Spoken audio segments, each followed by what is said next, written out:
Sorry. It's hard for me to speak always with a speaker because I swallowed a microphone when I was a little boy. Actually, it's pretty exciting for me standing in such an environment over here because what you see over here is a product of a family in 1970 who lived right around the corner in West Rogers Park, decided to make Aliyah with the 4 kids, and then the 5th child, me, was born already in Israel as a true tzabar. So the English you hear now is an Israeli English of children of Olim who actually decided to start a Young Israel in Israel and develop and grow and be involved in a community of many other Olim who were speaking English to one another. And then people were starting to look at one another and say, wait a minute, Israel is for Israelis, not for you. What are you and how are you dealing with them? But really what I want to talk to you about today in the next stage of Zionism is something slightly different, maybe because I was grown up in Israel, maybe it's a different outlook. But in 1996, I had the privilege to spend a year with Torah Mitzion in Memphis, Tennessee. And I heard the following story that, to me, as a vision, this is where Israel next needs to go.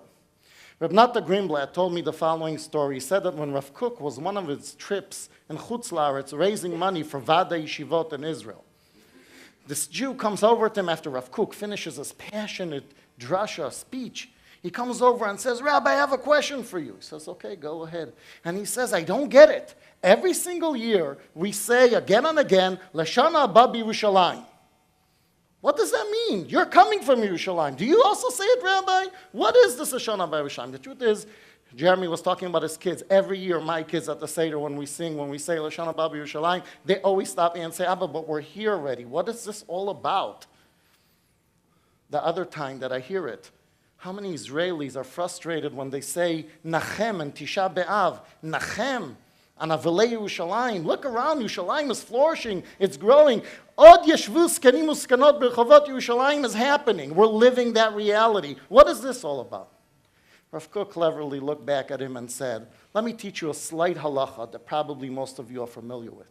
The halacha is called Eruv Tchumin. Eruv Tchumin is basically you're not allowed to go on Shabbos more than 2,000 amot.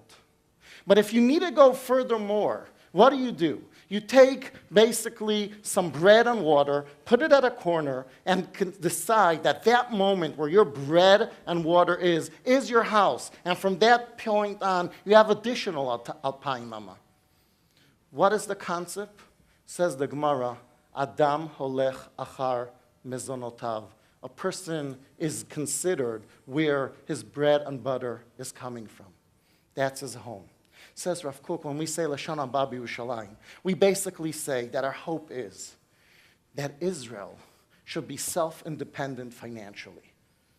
That we should not need the world and the nations to support us financially. That it should actually happen inside. And let me share with you a beautiful, I think people are not familiar with that, of how we're living that today. You're all familiar with Waze, I guess. You're familiar with Waze? When Waze was up for grabs, the first company that wanted to buy Waze was Facebook. And why did Waze turn down the $800 million offer?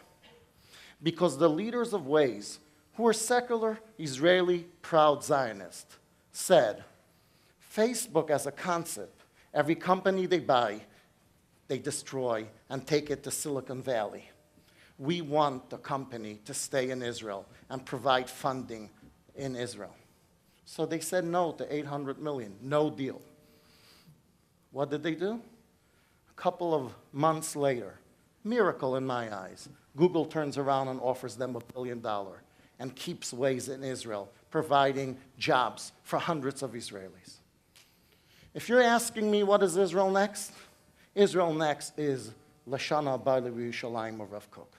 It's time that we understand that a startup nation is not just about another high-tech company. It's about making sure that Israel is able to run and operate on their own. How is that going to happen?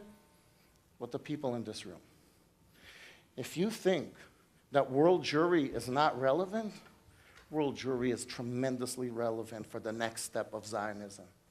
Because for Israel to survive financially, all of you need to get involved.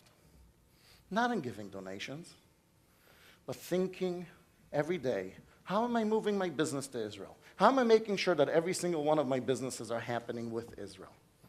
And this is why I'm standing here tonight, really, to talk about this last show.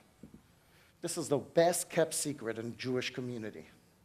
The World Zionist Congress, when Theodor Herzl started the World Zionist Congress, he basically wanted the world to be involved because there wasn't such a thing an Israeli government.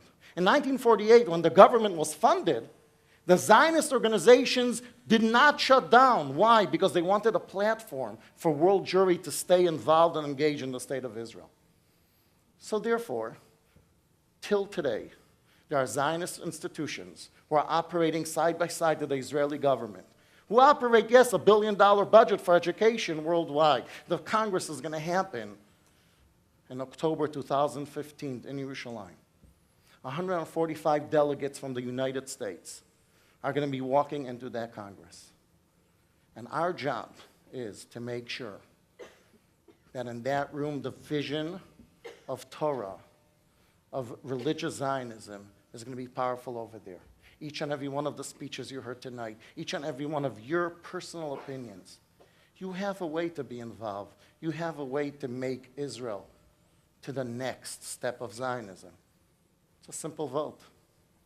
You're still capable. You're still part. You're not on the sidelines. It's unfortunate that most of Jews here are not aware of it, don't know about it. We need to wake up the world, not only us. Let's start with us, then we'll wake up the others once the elections are over. But in reality, you have a way to become part of Zionism next. It starts with a simple vote, and it continues with a way that you figure out how to help turn Israel financially to a self-sustained country. Thank you.